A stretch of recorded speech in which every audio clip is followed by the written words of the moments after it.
जय हिंद मेरे भाई। इंडियन पॉलिटी एंड कॉन्स्टिट्यूशन हम लोग पढ़ रहे हैं, जो कि सारे गवर्नमेंट एग्जाम के लिए आपको काम में आएंगे। ठीक है, हमने ये सीरीज स्टार्ट करा था आज से कुछ दिन पहले और हमने बहुत सारे लेक्चर्स, लगभग 6 लेक्चर्स कंप्लीट कर दिए। ठीक है, आज हम लोग पढ़ने वाले हैं डीपीएसपी।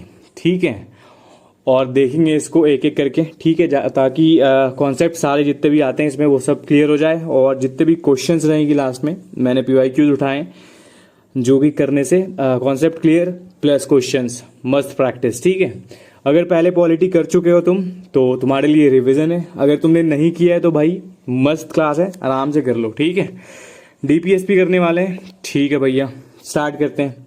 सबसे पहले क्या कहता है, सैलेंट फीचर्स के बारे में बात करता है, एकदम पढ़ेंगे क्या करता है एक एक करके। ठीक है, चलो देखते हैं।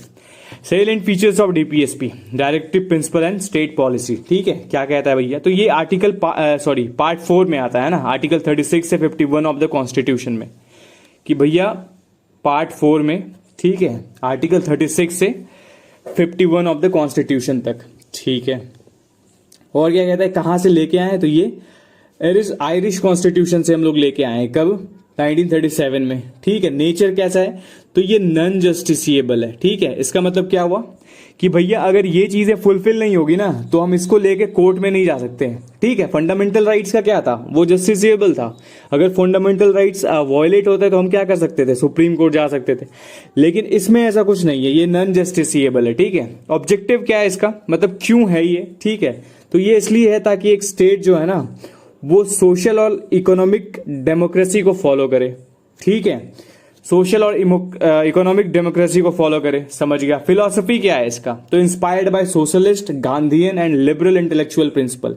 मतलब ये टोटल जो डीपीएसपी है ना, ये 3 पार्ट में डिवाइड है। जैसे कॉन्स्टिट्यूशन में इसका डिवीजन नहीं मिलता है, लेकिन हमने अपने से इसको डिवाइड करके रखा है। ठीक है, और हम इस डिवीजन के तौर पे इसको पढ़ते हैं। किस किस में डिवाइड है, तो एक तो सोशलिस्ट है, फिर गांधीयन है, और लिबरल इंटेलेक्चुअल है। ठीक है, हम सब देखेंगे एक एक करके।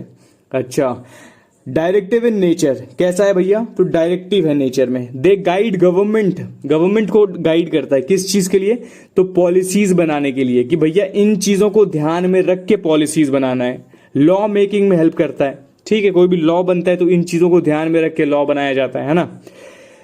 ठीक है, fundamental in governance, even now not enforceable they are mandatory in spirit. मतलब कि भैया अगर ये चीजें हो नहीं रही है, इन्फोर्सेबल नहीं है ना, लेकिन फिर भी इसको ध्यान में रखा जाता है कोई भी चीज बनाने से पहले, कोई भी लॉ या कोई भी पॉलिसीज बनाने से पहले। ठीक है, together with fundamental rights part 3 they form the conscience of the constitution.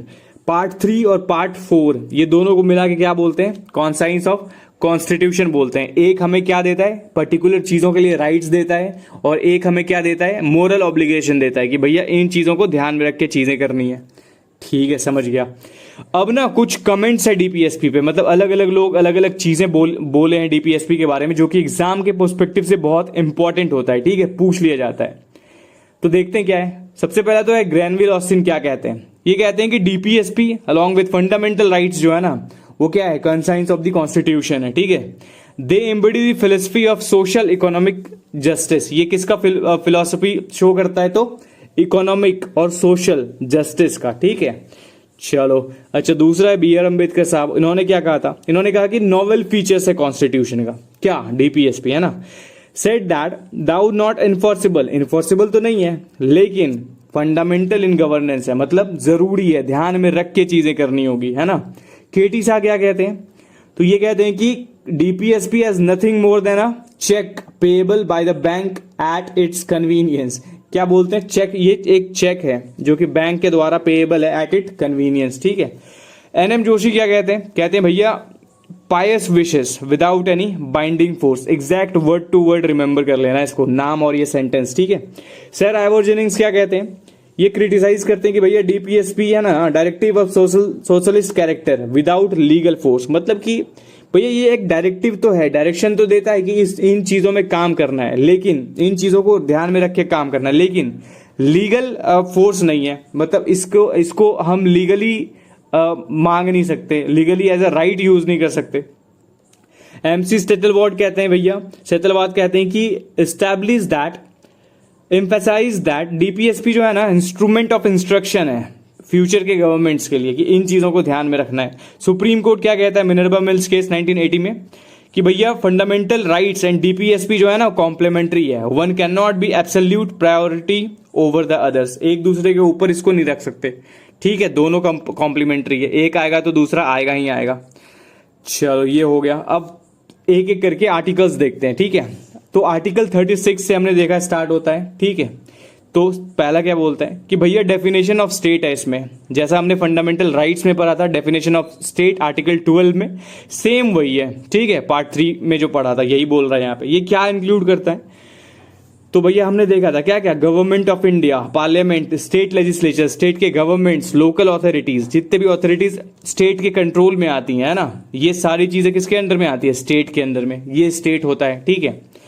Purpose क्या है, to clarify that DPSP apply on all organ of state not just union of government. कहता है भैया कि जितनी भी ऑर्गन है ना, ये स्टेट को डिफाइन करने का यही मतलब है कि सिर्फ यूनियन गवर्नमेंट ये अप्लाई नहीं करेगी, जितनी भी बॉडी आती है अंडर गवर्नमेंट, ठीक है, वो सब ये अप्लाई करेगा। दिस इंश्योर्स यूनिफॉर्म रिस्पॉन्सिबिलिटी, इसके वजह से क्या आता है, यूनिफॉर्म रिस्पॉन्सिबिलिटी आता है कि भैया सबको मिलके करना है, ठीक है, स्टेट्स, म्यूनिसिपालिटीज, पंचायत, सबको, ठीक है। आर्टिकल 37 क्या कहता है, एप्लीकेशन ऑफ डीपीएसपी, क्या करना है इसमें, तो एप्लीकेशन मतलब क्या भैया, डिक्लेयर करता है डीपीएसपी जो है ना इन्फोर्सेबल बाय कोर्ट नहीं है, ठीक है, नॉन जस्टिसिएबल है, लेकिन फंडामेंटल है गवर्नमेंट्स में, ठीक है। The state must apply them while making laws and policies, कि भैया इसको ध्यान में रखना ही रखना है जब हम कोई लॉ बनाते हैं या कोई पॉलिसी बनाते हैं। सुप्रीम कोर्ट क्या कहता है, केशवानंद भारती केस 1973 में हुआ था, डीपीएसपी प्लस एफआर जो था वो क्या है, बेसिक स्ट्रक्चर है, इसको चेंज नहीं कर सकते, ठीक है। मीनिंग कि भैया अगर नॉन जस्टिसेबल नहीं भी है ना, इसको इग्नोर नहीं कर सकते, ठीक है, इसको ध्यान में रखना ही पड़ेगा।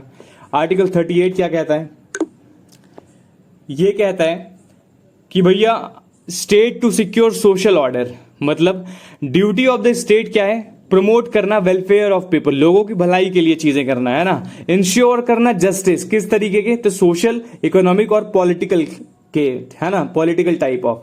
44th अमेंडमेंट 1978 से क्या होता है, added minimise inequalities in income status facilitates opportunities, मतलब कि भैया जितनी भी इनइक्वालिटीज है ना इनकम में, मान लो किसी को, जैसे लेडीज है और मेन है, स्टार्टिंग में क्या होता था, जेंट्स और लेडीज में, मेल फीमेल में, मेल को ज्यादा पैसा मिलता था सेम काम के लिए और फीमेल को कम पैसा मिलता था, तो उसका जो इनइक्वालिटी है उसको कम करना है। स्टेटस में अगर कोई डिफरेंस है, या फिर फैसिलिटीज प्रोवाइड हो रहा है किसी को ज्यादा किसी को कम, अपॉर्चुनिटीज किसी को ज्यादा मिल रहा है किसी को कम मिल रहा है, तो उन चीजों को ठीक किया गया। 44th कॉन्स्टिट्यूशनल अमेंडमेंट एक्ट 1978 से ये ऐड किया गया आर्टिकल 38 में, ठीक है।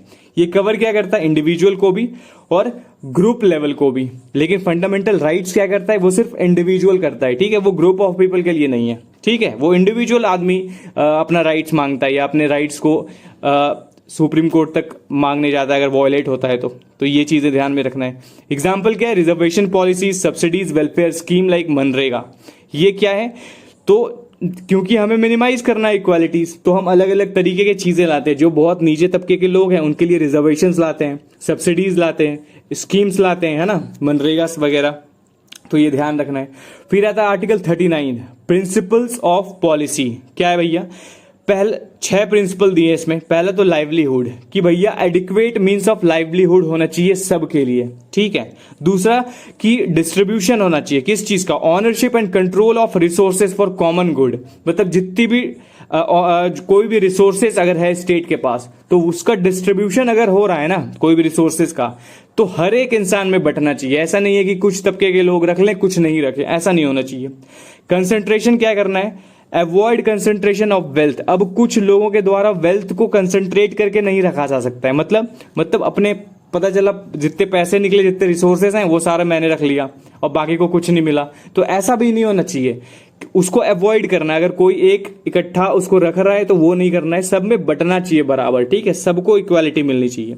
अच्छा, इक्वल पे और फॉर इक्वल वर्क, चाहे मैन हो या वुमेन हो, अगर सेम काम है सेम अमाउंट ऑफ वर्क है तो सेम अमाउंट ऑफ मनी भी मिलनी चाहिए, ठीक है, बहुत इंपॉर्टेंट है, याद रखना ये क्लाउज बहुत इंपॉर्टेंट है। आर्टिकल 39 क्लाउज 4 वो वेरी वेरी इंपॉर्टेंट, ठीक है। चाइल्ड प्रोटेक्शन होनी चाहिए कि भैया health of workers children protected against exploitation. जितने भी वर्कर्स हैं, चिल्ड्रन हैं, ठीक है, जिनको एक्सप्लॉइट किया जा रहा है, उनके लिए प्रोटेक्शन, उनका प्रोटेक्शन होना चाहिए, उनके हेल्थ का प्रोटेक्शन होना चाहिए, ठीक है। फिर क्या कहता है, सिक्स्थ बोलता है childrens development, opportunity for health development for of children. जितने भी चिल्ड्रन है ना, जितने भी बच्चे हैं, उनके लिए हेल्दी, उनका हेल्थ का डेवलपमेंट होना चाहिए, उनके लिए अपॉर्चुनिटीज मिलनी चाहिए, है ना। एग्जाम्पल दिया है कि एग्जाम्पल में क्या है, इक्वल रिम्यूनरेशन एक्ट आया था, चाइल्ड लेबर एक्ट आया था। तो ये चीजें क्यों आया था, आर्टिकल 39 के क्लाउज 6 को ठीक करने के लिए, ठीक है। ये इसका लीगल पॉइंट ऑफ व्यू है कि भैया इससे ये चीजें हो रही थी, ठीक है। अब आर्टिकल 39A देखते हैं, equal justice and free legal aid, very important. तो ये ऐड हुआ है 42nd अमेंडमेंट एक्ट 1976 से, ठीक है, ये बात ध्यान रखना है। दूसरा क्या है, प्रोवाइड क्या करता है, तो फ्री लीगल एड, ठीक है, to weaker section of society. अगर वीकर सेक्शन ऑफ सोसाइटी में कोई है, तो अगर उसके पास ये क्षमता नहीं है कि वो अपने लिए लीगल एड मतलब बेसिकली होता है, अगर कोई केस में वो फंसा है, अब उसको लॉयर की जरूरत है, तो वो क्या करेगा, वो उसके पास तो पैसा है नहीं, वो लॉयर कैसे हायर करेगा। तो गवर्नमेंट उसको लॉयर देती है कि भैया if you belongs to weaker section of society then you will have the, ये तुम्हारा रहेगा क्या, एक बोल सकते हो एड रहेगा तुम्हारे पास कि भैया आप ले सकते हो, ठीक है। अब क्या करता है, insecure justice is not denied due to poverty. ये ध्यान में रखा जाएगा, क्या ध्यान में रखा जाएगा कि पॉवर्टी के वजह से जस्टिस डिले नहीं हो, ठीक है, ये डिनाई नहीं हो, इसका ध्यान रखता है। Basis for legal service authority act 1987, ये किसके तहत ध्यान रखा जाता है, लीगल सर्विस अथॉरिटीज के द्वारा, ठीक है, 1986 में जो आया, 1987 में जो आया था, ठीक है। जैसे एग्जांपल में क्या क्या है, तो लोक अदालत इसलिए बनाए गए हैं ना, ये क्या करता है, चीप और क्विक जस्टिस बनाया जाता है, मतलब दिया जाता है, इससे कोई भी प्रॉब्लम हो यहां जाके सॉल्व कर लो, ठीक है, इसलिए लोक अदालत बनाए गए, ठीक है। अब आर्टिकल 40 क्या कहता है, आर्टिकल 40 वेरी इंपॉर्टेंट, ठीक है, विलेज पंचायत के बारे में ये बात करता है, कहता है direct state to organise village panchayat and endow them with powers. मतलब क्या भैया कि विलेज पंचायत को ऑर्गेनाइज करना है सबको, ठीक है, सारे डिस्ट्रिक्ट को, स्टेट को ये डायरेक्ट किया जाता है कि भैया आपको अपने वहां पे पूरे जगह पे विलेज पंचायत ऑर्गेनाइज करनी है, और उसमें क्या है, पावर डिस्ट्रीब्यूट करना है, ठीक है। ये रियलाइज किससे हुआ था, तो 73rd act, very very important, 1992 से ये ऐड हुआ था, ठीक है, और इसको कॉन्स्टिट्यूशनल स्टेटस मिला था पंचायती राज को, ठीक है, बहुत इंपॉर्टेंट है। और 74th CAA से किसको मिला था, म्यूनिसिपैलिटीज को, ठीक है। प्रमोट क्या करता है ये, तो promotes decentralised democracy, Gandhi's ideas of Gram Swaraj. ये गांधी जी का आइडिया था वैसे तो, ठीक है, और इसमें क्या होता है कि डिसेंट्रलाइज होता है पावर, कि भैया पावर डिस्ट्रीब्यूट हो रहा है, ठीक है, जरूरी नहीं कि हर फैसला सेंटर से ही आए, कुछ फैसला आपस में भी चीजें हो जाती, तो यही काम कौन करता है, विलेज पंचायत करता है, ठीक है। अब आता है आर्टिकल 41, क्या बोलता है, right to work, education, assistance, ठीक है, based on the capacity of state. ये जो राइट टू वर्क है, मतलब काम करने का, पढ़ने का और असिस्टेंस का, जितना कैपेसिटी है ना स्टेट का, उतना उसके अंडर में इसको देना चाहिए, ठीक है। एक्वेंटेज in case of unemployment, old age, sickness, disabilities, जितनी क्षमता है स्टेट की, उसको ये सारी चीजें, ये सारी जो सुविधाएं हैं वो क्या करनी चाहिए, देनी चाहिए, ठीक है, अपने कैपेसिटी के अकॉर्डिंग, ठीक है। ये किसके थ्रू होता है, तो मनरेगा हो गया, जिसमें राइट टू वर्क है ना, right to education 86th amendment act 2002 के तहत, ठीक है। शो क्या करता है ये, तो welfare role of government show करता है, ठीक है।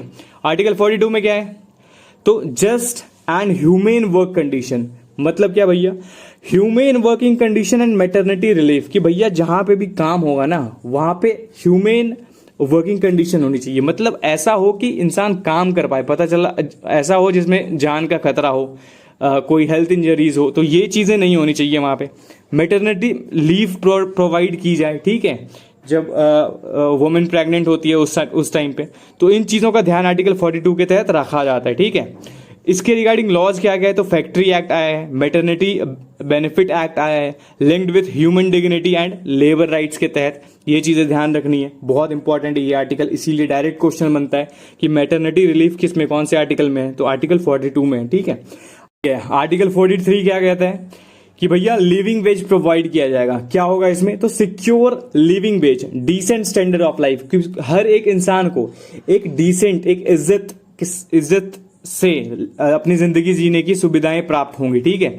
Social and cultural opportunity for workers, जितने भी काम करने वाले लोग होंगे उनके लिए अपॉर्चुनिटीज प्रोवाइड की जाएंगी। Goes beyond minimum wage, focus on dignified life, सिर्फ मतलब मिनिमम वेजेस पे काम नहीं चलेगा, मतलब कम से कम पैसा मिलने पे काम नहीं चलेगा, एक डिग्निफाइड लाइफ मिलेगा। ठीक है। इसके एग्जाम्पल क्या है? मिनिमम वेजेस एक्ट के तहत ये चीज सिक्योर किया जाता है और सोशल सिक्योरिटी कोड्स के तहत ये सिक्योर किया जाता है। लेकिन क्योंकि अब ये इन्फोर्सेबल नहीं है, क्योंकि हम इसके लिए कोर्ट नहीं जा सकते, तो जिसको ये चीजें प्रोवाइड नहीं होती है तो वैसे भी अभी लोग मिल जाएंगे तुम्हें जिन्हें ये बेसिक चीजें भी नहीं मिलती है। लेकिन कॉन्स्टिट्यूशन ये बात करता है कि ये डीपीएसपी में लिविंग वेज प्रॉपर मिलनी चाहिए। ठीक है। 43 में ये कहता है। अब पढ़ते हैं 43A क्या कहता है। ये कहता है भैया, एक सेकेंड बस, चलो, ये कहता है कि भैया ये इंसर्ट हुआ था 42nd अमेंडमेंट एक्ट के तहत 1976। ठीक है। ये इसमें क्या बोलता है? तो workers to participate in management of industries, workers को पार्टिसिपेट करने दिया जाएगा। किसमें? तो मैनेजमेंट वाले जितने भी काम होंगे ना उसमें भी। एग्जाम्पल क्या है? तो जॉइंट मैनेजमेंट काउंसिल होनी चाहिए। ठीक है। जिसमें वर्कर्स मिलकर क्या बनाती है? एक काउंसिल बनाती है। Worker director in PSUs, workers director के ग्रुप पीएसयूज में ग्रुप बनता है वर्कर डायरेक्टर्स का। ये चीजें इसमें डिफाइंड है। ठीक है। अब हम लोग करते हैं आर्टिकल 43 क्या कहता है भैया? ये कोऑपरेटिव सोसाइटीज का बात करता है। ये बहुत बहुत बहुत इंपॉर्टेंट। ठीक है। क्या बोलता है आर्टिकल 43 में कि इंसर्टेड बाय 97th अमेंडमेंट जो कि 2011 में हुआ था। ठीक है। इसके तहत ये सबसे पहले तो आया है। इसमें कहता क्या है भैया कि state shall provide voluntary formation, autonomy, ठीक है, डेमोक्रेटिक कंट्रोल ऑफ कॉपरेटिव्स, मतलब कॉपरेटिव्स को जो है ना पर्टिकुलर ग्रुप हो गया, जैसे अमूल है, जैसे और भी ग्रुप्स है, नंदनी है, ये सारे ग्रुप्स को जो है ना वॉलंटरी फॉर्मेशन, इसको ऑटोनॉमी दिया जाएगा, डेमोक्रेटिक कंट्रोल दिया जाएगा। ठीक है। तो ये किसके तहत होगा? ये आर्टिकल 43B के तहत होगा। ठीक है। कोऑपरेटिव सोसाइटीज बनाने का इजाजत मिलेगा। ठीक है। बननी चाहिए ऐसा कहता है ये। ठीक है। अब बहुत वेरी वेरी इंपॉर्टेंट आर्टिकल 44 जो यूनिफॉर्म सिविल कोड के लॉ के बारे में बात करता है। क्या कहता है ये? The state shall secure a uniform civil code for all citizen. क्या कहता है भैया? तो देखो, यूनिफॉर्म सिविल कोड बेसिकली यही है कि सारे रिलीजन है ना उनके लिए सेम लॉ होनी चाहिए। मतलब अभी तुम नोटिस करते होगे कि हिंदू के लिए अलग रिलीजियस जो लॉज है वो हिंदू के लिए अलग है, मुस्लिम्स के अपने लॉज हैं, तो ये नहीं होनी चाहिए, सेम लॉ होनी चाहिए through out the country for every citizen. ठीक है। ऑब्जेक्टिव क्या होनी चाहिए भैया? तो one nation one law in matters of marriage, divorce, inheritance और एडॉप्टेशन। इन चीजों में एक लॉ होनी चाहिए, अलग अलग लॉज नहीं होनी चाहिए अपनी। ठीक है। प्रेजेंटली पर्सनल लॉ डिफर्स, हमने देखा कि भैया लॉ डिफर कर रहा है, रिलीजन्स के बेसिस पे लॉ अलग अलग है, जैसे हिंदूज में अलग लॉ है, मुस्लिम्स में अलग है, क्रिश्चियन में अलग है, तो ये नहीं होनी चाहिए। ठीक है। इसको यूनिफॉर्म करने को ही क्या कहता है? Uniform civil code. तो Goa is the only state जो कि यूसीसी लागू कर दिया है। उसके बाद हमने सुना था किसको? उत्तराखंड भी करने वाला है शायद, है ना। तो ये चीजें ध्यान रखना है। आर्टिकल 45 किसका बात करता है? तो अर्ली चाइल्डहुड केयर का बात करता है। इसमें क्या होगा? तो फ्री और कंपलसरी एजुकेशन 14 साल के बच्चों के लिए, 14 साल तक के बच्चों के लिए। ठीक है। जो कि लेटर कहां हो गया शिफ्ट? ये आर्टिकल 21A बाय 86 अमेंडमेंट से इसको शिफ्ट कर दिया गया था। ठीक है। ध्यान रखना है इसको। उसको क्या बना दिया गया? फंडामेंटल राइट्स बना दिया गया। पहले क्या था? ये डीपीएसपी था। State to provide early childhood care and education up to 6 year. ठीक है। 6 ईयर तक देना है। क्या अब क्या है कि स्टेट को जो है ना 6 साल तक बच्चों को चाइल्डहुड केयर देना पड़ेगा। ठीक है। ये अब है, पहले क्या था? पहले था अप टू 14 ईयर। ठीक है। अब इसको राइट्स में भेज दिया गया है, फंडामेंटल राइट्स में, जो कि आर्टिकल 21A में है। ठीक है। ध्यान रखना है इसको। किसके, कौन से कॉन्स्टिट्यूशन अमेंडमेंट एक्ट से? तो ये 86 कॉन्स्टिट्यूशन अमेंडमेंट एक्ट से। ठीक है। 46 क्या कहता है? वीकर सेक्शंस के बारे में बात करता है कि भैया प्रमोट करना है क्या? एजुकेशनल एंड इकोनॉमिक इंटरेस्ट को, कि भैया तुम भी एजुकेशन लो और आगे बढ़ो। ठीक है। इकोनॉमी में आगे बढ़ो। ठीक है। Interest of ST and weaker section. ठीक है। इनके बारे में, इनके एजुकेशनल और इकोनॉमिक इंटरेस्ट के बारे में। Protect them from social injustice, कोई भी एक्सप्लॉयटेशन होता है उनके अगेंस्ट, या कोई भी सोशल इनजस्टिस होता है तो उसको प्रोटेक्ट करना है आर्टिकल 46 के तहत। ठीक है। एग्जाम्पल क्या है? रिजर्वेशन इन एजुकेशन, रिजर्वेशन जो होता है एजुकेशनल और जॉब में, ये इसके तहत भी दी जाती है। अब आर्टिकल 47 देखते हैं, किसके बारे में बात करता है, बहुत इंपॉर्टेंट है ये भी, कि न्यूट्रिशन और पब्लिक हेल्थ के बारे में बात करता है। ये जो तुम सुनते हो ना कि लिकर बैन हो गया, लिकर बैन नहीं हुआ, ये सब चीजें इसके अंडर में ही आती है, ठीक है। क्या है भैया ड्यूटी ऑफ स्टेट, क्या है कि भैया स्टेट को जो है ना अपने न्यूट्रिशन लेवल को, स्टैंडर्ड ऑफ लिविंग को और पब्लिक हेल्थ को ध्यान में रख के चीजें करनी होगी, ठीक है। उसको इंप्रूव करना है हमेशा, उसको रेज करना है, ठीक है।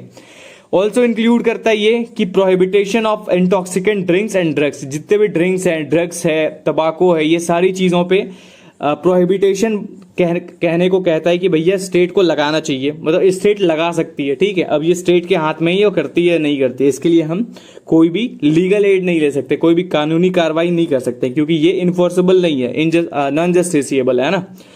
एग्जाम्पल क्या है, मिड डे मील स्कीम हो गया, prohibition of law in some states. जैसे मिड डे मील में क्या है कि भैया हम क्या कर रहे हैं, हम मील प्रोवाइड कर रहे हैं बच्चों को, ठीक है। उससे क्या हो रहा है, तो स्टैंडर्ड ऑफ लिविंग इंप्रूव हो रहा है, न्यूट्रिशन लेवल इंप्रूव हो रहा है, ठीक है। ये चीजें ध्यान रखनी है। 47 क्या बोलता है भैया, कहता है न्यूट्रिशन एंड पब्लिक हेल्थ, ठीक। अच्छा 47 रिपीट हो गया क्या, okay okay okay. Nutrition scientific method of agriculture and animal husbandry, 42 protection of, oh shit, ये 47 नहीं है 48 है, ठीक है। इसको ध्यान रखना, ये 48 है मेरे भाई, ठीक है, याद रखना इसको, ठीक है। आर्टिकल 48 क्या कहता है, तो 48 बात करता है scientific methods for agriculture and animal husbandry, prohibit करता है slaughtering of cause, carbs, milks and drought kettles, मतलब जितने भी तुमने सुने होंगे गाय गौ हत्या पे बैन लगती है, वो चीजें किसके हाथ में, वो चीजें स्टेट के हाथ में, वो चाहे तो लगा सकती है, ठीक है। ये डिपेंड करता है स्टेट पे।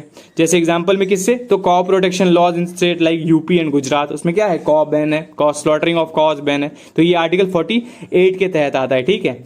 48A क्या कहता है, ये इन्वायरमेंट के बारे में बात करता है। इसको हम लोग ऐड करें किससे, 42nd अमेंडमेंट एक्ट 1976 से, ठीक है। क्या करना है इसमें, तो हमको इंप्रूव करना है और प्रोटेक्ट करना है किसको, फॉरेस्ट को और वाइल्ड लाइफ को, ठीक है। सेफ गार्ड करना है, बचाना है उसको, ठीक है। एग्जाम्पल क्या है भैया, तो इन्वायरमेंट प्रोटेक्शन एक्ट के तहत हम ये करते हैं, जो कि 1986 में आया था, और वाइल्ड लाइफ प्रोटेक्शन एक्ट जो कि 1972 में आया था। यहीं से ध्यान रखना, टाइगर प्रोटेक्शन एक्ट जो है वो किससे आया था, 1973 में आया था, टाइगर के लिए जो बचाने वाला होता है, ठीक है, ध्यान रखना है। अब आता है 49, क्या बोलता है भैया कि प्रोटेक्शन ऑफ मॉन्यूमेंट, ठीक है, places of artistic historic interest, जो भी मॉन्यूमेंट है, पुराने मंदिर हैं, पुराने कोई भी ऐसा मॉन्यूमेंट है जो हिस्टोरिकल इंपॉर्टेंस कैरी करता है, उसको बचा के रखना है, ठीक है। इसके लिए क्या बनाया गया है, आर्कोलॉजिकल सर्वे ऑफ इंडिया, जो इस पे काम करती है, इसको बचाती है, ठीक है, फंड्स प्रोवाइड करती है ताकि ये चीजें सर्वाइव कर पाए। आर्टिकल 50 क्या करता है, तो सेपरेशन ऑफ पावर की बात करता है, ठीक है, जुडिशरी की बात करता है, सॉरी, ठीक है। इसमें क्या करना है भैया, तो state to separate judiciary from executive in public service, की भैया जो एग्जीक्यूट करने वाली बॉडी है ना, हमने 3 बॉडी पढ़ा था, एक क्या है लेजिस्लेटिव जो कि लॉ बनाती है, एक एग्जीक्यूट करती है, और एक जुडिशरी जो उसको डिक्लेयर करती है कि भैया ये लॉ वॉइड है या ठीक है, ये डिसाइड करती है। तो एग्जीक्यूटिव जो एग्जीक्यूट करती है लॉ को, और जो जुडिशियरी जो जज करती है लॉ को, वो दोनों अलग बॉडी, अलग होगा, ठीक है, वो पावर सेपरेट होगा, नहीं तो ऐसे बहुत ज्यादा करप्शन बढ़ेगी, चीजें खराब होने लगेंगी, है ना। इसलिए ये आर्टिकल 50 इसके बारे में बात करता है। इंश्योर करता है इंडिपेंडेंस ऑफ जुडिशरी, जुडिशरी हमेशा इंडिपेंडेंस रहे, किसी पे डिपेंड नहीं करे, ये इंश्योर करती है ये। जैसे एग्जाम्पल क्या है, separation done in lower judiciary, district magistrate या फिर जज, अलग अलग लेवल पे देखते हो तुम, जुडिशरी बटी रहती है ना, तो वो इसके एग्जांपल्स है। आर्टिकल 51 क्या कहता है, इंटरनेशनल पीस के बारे में बात करता है कि भैया हमारा काम क्या है, तो प्रमोट करना है इंटरनेशनल पीस और सिक्योरिटी को, ठीक है। दूसरा मेंटेन करना ऑनरेबल रिलेशन, ठीक है, respect international laws and treaties, ठीक है, एनकरेज करना settlement of dispute by attributions, शांति शो करना, है ना। जैसे एग्जांपल में क्या है, इंडिया का रोल क्या है यूएन में, पीस कीपिंग है, एज अ पीस कीपिंग, तो ये इसके एग्जांपल्स हैं, ठीक है। अब हम लोग देख लेते हैं क्लासिफिकेशन ऑफ डीपीएसपीज।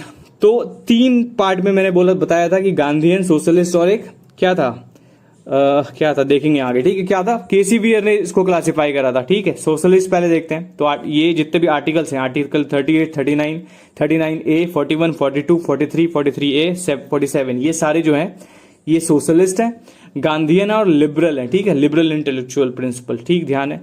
अच्छा गांधीयन प्रिंसिपल में क्या है, 43 है, 40 है, 46 है, 47 है, 48 है। ये चीजें ध्यान रखनी चाहिए, ये ध्यान रखना, क्वेश्चन पूछते हैं इससे, ठीक है। लिबरल वाले देख लेना, ये सारे हो गए।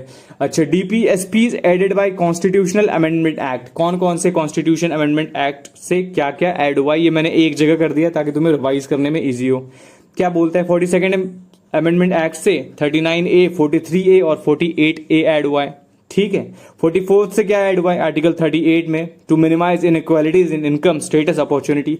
86 2002 से क्या हुआ है, मॉडिफाई किया गया है 48 को, इसमें अर्ली चाइल्डहुड केयर को क्या कर दिया गया है, अप टू 14 से अप टू 6 ईयर कर दिया गया है, और ऐड कर दिया गया है 21A में, ठीक है। 97th कॉन्स्टिट्यूशनल अमेंडमेंट एक्ट 2011 से। और क्या किया गया, ऐड किया है 43B को कोऑपरेटिव सोसाइटीज में, ठीक है। कोऑपरेटिव सोसाइटीज को ऐड किया गया है, ठीक है। इंपॉर्टेंट सुप्रीम कोर्ट केसेस क्या है इस पे, तो ये हम देख लेते हैं।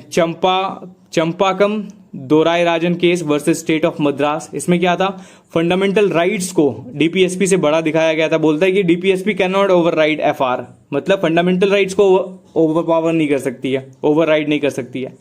Lead first constitutional amendment act 1951, इसी की वजह से क्या होता है 51 कॉन्स्टिट्यूशनल अमेंडमेंट एक्ट किया जाता है, ठीक है। फिर गोलकनाथ केस आता है 1967 में। इसमें क्या बोलता है, fundamental rights can not be amended even to implement DPSP. Fundamental rights को इम्प्लीमेंट अमेंड नहीं कर सकते अगर हमको डीपीएसपी इंप्लीमेंट करना है तो, ठीक है। ये गोलकनाथ केस में होता है। फिर केशवानंद भारती केस होता है 1973 में। इसमें क्या होता है, harmony and balance between fundamental rights and DPSP is a part of basic structure. दोनों को बोल दिया जाता है कि भैया दोनों पार्ट ऑफ बेसिक स्ट्रक्चर है, इसमें कोई छेड़छाड़ नहीं कर सकते हम। मिनर्वा मिल केस होता है 1980 में। क्या करता है, ये इक्वल इंपॉर्टेंस देता है दोनों को, एफआर को भी और डीपीएसपी को भी। स्ट्रक डाउन कर देता है part of 42nd amendment which titled balance toward DPSP, दोनों को बैलेंस करता है। फिर आता है यूनिकृष्णन केस। इसमें क्या होता है, rights to education flow from 41-45 later converted into fundamental rights under article 21A। जो राइट टू एजुकेशन था ना 41 में और 45 में, उसको आर्टिकल 21A में जोड़ दिया जाता है यूनिकृष्णन केस 1993 के तहत, ठीक है। अच्छा, अब देख लेते हैं DPSP added by constitutional amendment. अच्छा, ये तो हमने देख लिया, ठीक है। अच्छा, अब क्वेश्चंस कर लेते हैं। क्वेश्चंस कितने हैं, तो टोटल 15 क्वेश्चन है, एक एक करके देखते हैं।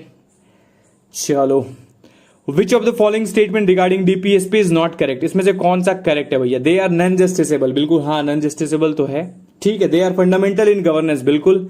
दे can be enforced by court through writs, नहीं भैया, इन्फोर्स तो नहीं हो सकता थ्रू रिट्स, ठीक है, ये नहीं हो सकता।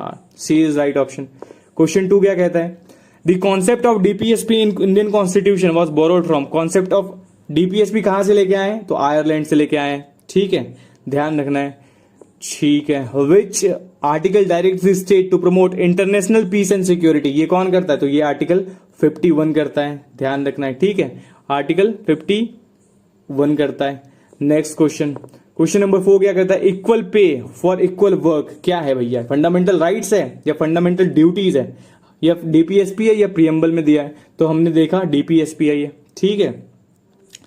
Next question, which amendment inserted article 39A equal justice and free legal aid, कौन सा है भैया, आर्टिकल 39A में कौन से अमेंडमेंट को ऐड, कौन से अमेंडमेंट के थ्रू हमने ऐड किया था ये, तो ये 42nd अमेंडमेंट एक्ट से करा था जो 1976 में आया था, है ना। चलो, Gandhian principles among DPSPs include village panchayat, prohibition of intoxicant drink, living wages for worker, organisation of animal husbandry. भैया कौन सा, तो 1 तो सही है, 2 भी सही है, ठीक है, ठीक है, और 3 नहीं होगा, लिविंग वेजेस ऑफ वर्कर तो गलत है, बाकी 4 सही है, तो ऑप्शन सी इज करेक्ट, ठीक है। चलो, क्वेश्चन नंबर 7 क्या कहता है, DPSP of state policy are contained in which part, कौन से पार्ट में है, तो भैया डीपीएसपी हमने देखा पार्ट 4 में है, ठीक है। चलो, आर्टिकल 36 से 51 तक में। Which article was modified by 86th Constitutional Amendment Act 2002 to provide early childhood care and education for children up to 6? ये हमने देखा था 45 के तहत किया गया था, है ना, 45 के तहत, तो option B is correct. Which article provide for the separation of judiciary for the executive? भैया सेपरेशन का बात कौन करता है, कौन से आर्टिकल में करता है, तो ये आर्टिकल 50 करता है, ठीक है, ध्यान रखना आर्टिकल्स रटे होने चाहिए। Which of the following DPSP is related to environment, भैया इन्वायरमेंट से रिगार्डिंग चीजें किस में है, तो हमने देखा था, क्या देखा था कि भैया 48A में इन्वायरमेंट है, 48 में क्या है, तो स्लॉटरिंग ऑफ कॉज वगैरह दी गई थी, है ना। विच of the following articles deal with uniform, UCC किसके बारे में बात करता है, आर्टिकल 44 इसके बारे में बात करता है, यूसीसी के बारे में। गोवा पहला स्टेट बना है ना जो यूसीसी इंप्लीमेंट करा है। Which of the following amendment added 43B, कौन सा भैया 43B ऐड किया है, तो ये 97th कॉन्स्टिट्यूशनल अमेंडमेंट के थ्रू ये ऐड हुआ है। The directive for organisation of village panchayat, village panchayat के बारे में किस में बात करता है भैया, तो हमने देखा आर्टिकल 40 ये बात करता है, विलेज पंचायत होनी चाहिए, है ना। 14 नंबर क्या कहता है, which DPSP aims at raising the level of nutrition and improving public health, भैया न्यूट्रिशन और पब्लिक हेल्थ इंप्रूव करने में, तो ये आर्टिकल 47 कहता है, ठीक है। लास्ट क्वेश्चन क्या कहता है, which of the following pair is correctly matched, article 39 क्या है, ए है protection of monument, article 45 free and compulsory education, ठीक है, ये तो सही है, बी तो सही हो गया, बाकी सारे गलत हो जाएंगे, ठीक है।